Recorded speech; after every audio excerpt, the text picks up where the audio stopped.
This is Stadion Voždovac in Belgrade, Serbia, and upon first inspection you might think it's a normal stadium, right? Reasonable, pretty nice. But not when you zoom out. When you zoom out just a little bit, you realise that this stadium is on top of a shopping centre. Yeah, a shopping centre. You can do your weekly shop, you have a cheeky Mackies and still make it on time for kickoff. That's crazy. And this is the first of many funky stadiums in this video where we look at the weirdest stadiums from around the world.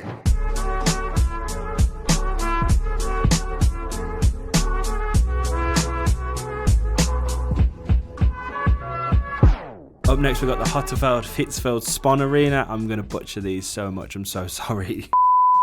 Oh no.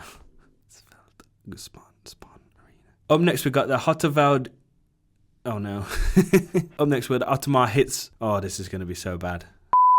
This ground is located in Switzerland. Oh my god, I've gone all in.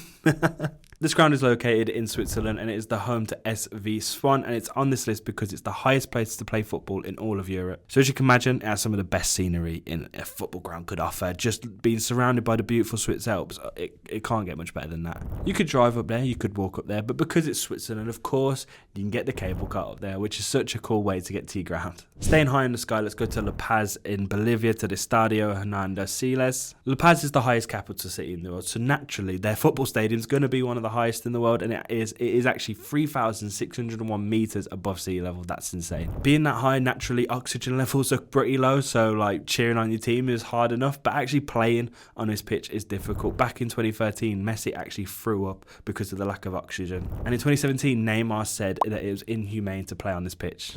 That's some hell of a home advantage, eh? Up next we're heading to Croatia to Igralište Batarija.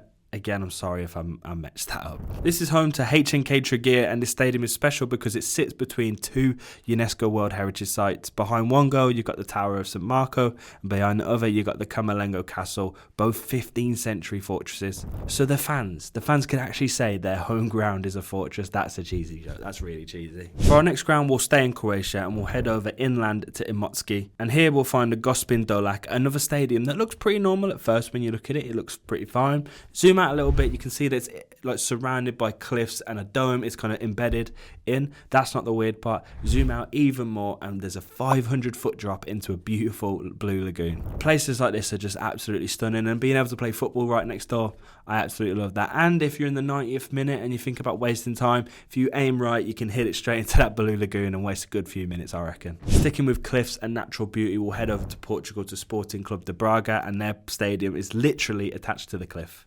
The ground was built for the 2004 European Championships hosted by Portugal and is literally just two huge stands connected by steel strings and built on the side of Monte de Castro quarry, giving it the nickname Alpedaria, which is the quarry. If you didn't know. Fucking hell. Only 3 more to go on this list, and this is actually the only one on the list that I've seen with my own eyes. We're heading to the beautiful city of Singapore and we're going to the Float, which is a very accurate name because this is a floating pitch on the Marina Bay. I remember back in 2019 on my trip there, I was on top of the Marina Bay sands. I looked down and was like, oh my god, that looks sick. I'd love to play there.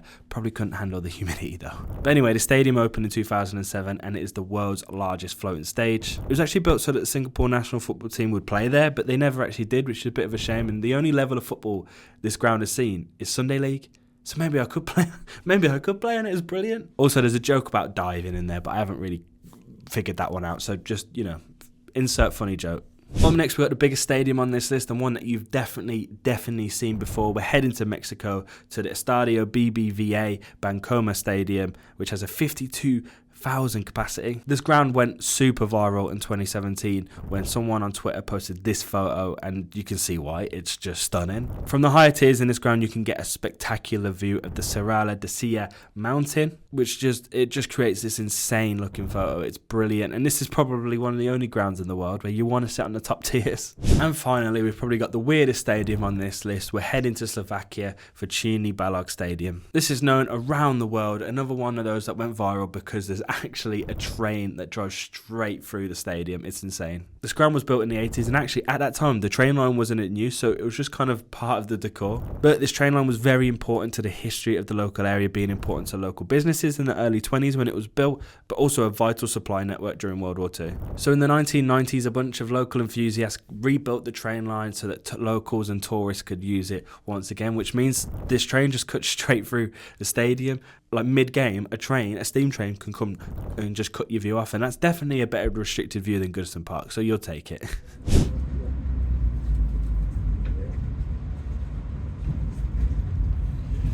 That one's pretty weird, but it's a massive stadium and no one really goes there.